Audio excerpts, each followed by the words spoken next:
The Shy Girl's first zombie apocalypse date. Hi everyone, welcome to the channel.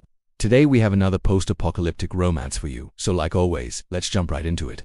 The world had been ending for about 3 years now and humanity had lost.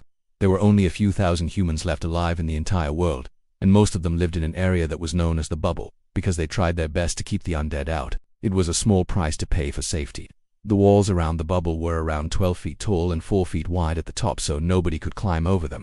They were also electrified, which made it even more difficult to get past them. Every morning when the sun came up, a loud bell would ring and all of the residents would line up against the wall and walk around the perimeter, kicking any walkers that got too close back into the dead zone. One of the residents was a young woman named Ellie. She was really shy and she always felt uncomfortable going to the wall because there were always hundreds of walkers waiting just outside the bubble to get in. Most of the people who died in the outbreak were from outside the bubble. These people were called donors by the residents. They used the bodies of the donors to make fertilizer so they could grow food within the bubble. Every night after the bell tolled, signaling lights out, Ellie would sneak out of her home and go to the roof.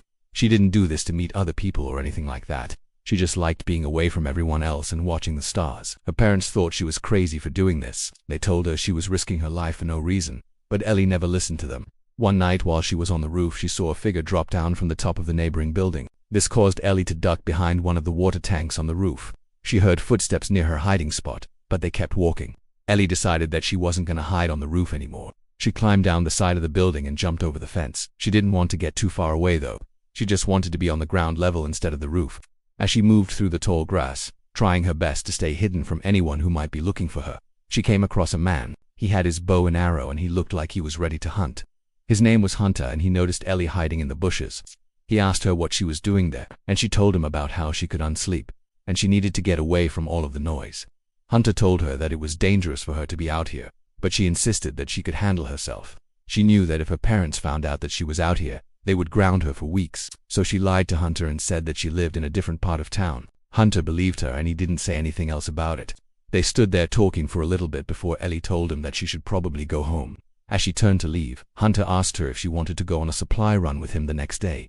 Ellie immediately regretted agreeing to this. She knew her parents would flip if they found out that she was leaving the bubble with a guy that she barely knew.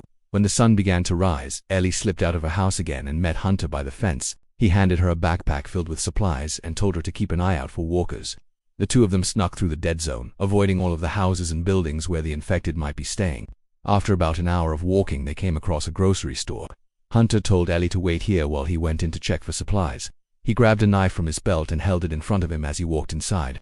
Ellie waited outside, watching the other survivors come and go. She felt kind of bad for the people who died here. They had nowhere to go and they became trapped inside their homes. Finally, Hunter came out with a big smile on his face. He told Ellie that he got some food for her and some extra medicine for her family. Ellie smiled back and thanked him. Hunter told her it was no problem and then he asked her if she wanted to go see a movie. Ellie thought about this for a moment. She really didn't want to go anywhere else. She told Hunter that she had a lot of homework and that she had to do some chores around the house. Hunter didn't believe her, but he didn't push her to find out the truth. He understood that she wasn't ready for something like that yet. As they walked back to the fence, Ellie realized that she actually did enjoy spending time with Hunter. She knew that this was probably just a phase, and that she would want to go on adventures with him in the future, but she just wasn't ready yet. When they got back to the bubble, Ellie promised Hunter that she would go on an adventure with him soon. Then she turned and ran to her house. She could hear Hunter calling out to her, but she kept running. She didn't want to explain to him why she was doing this. She just wanted to get away. Later that day, while Ellie was helping her mom cook dinner, she thought about Hunter. She wondered what he was doing and if he had gotten anything good at the store. She knew that she should be grateful that she lived in the bubble and that her parents protected her every day. They had lost so much already. She didn't want to lose them because of something stupid that she did. Her dad must have known what she was thinking because he placed a hand on her shoulder.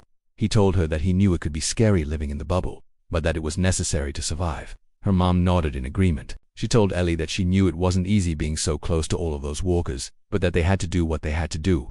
After dinner, Ellie went to her room and sat on her bed. She took out her diary and began to write. She wrote about how much she liked Hunter, and how she couldn't wait to go on an adventure with him.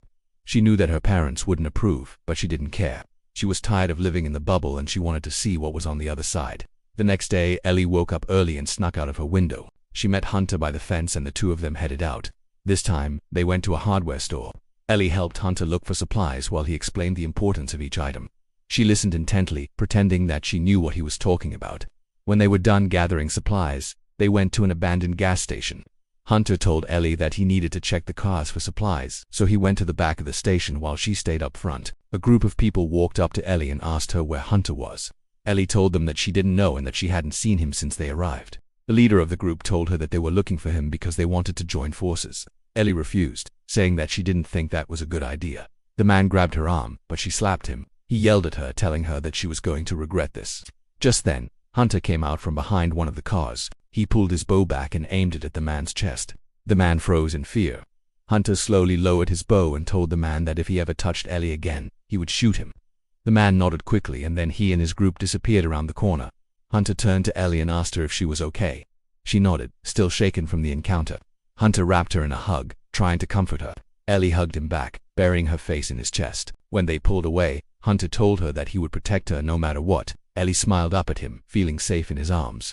She knew that she was in love with him. Okay everyone, that was the Shy Girl's first zombie apocalypse date. I hope you enjoyed this post-apocalyptic romance story. If you did, don't forget to give it a thumbs up and share it with others. Also, let us know what you think about the characters and the plot in the comments below. We love hearing from you guys. If you haven't already, subscribe to our channel. We post new videos every Friday, so by subscribing you won't miss any of our awesome content. You can also check out some of our other videos by clicking on the links on the screen now. Again, thanks so much for watching. Have a great day and we'll see you next time.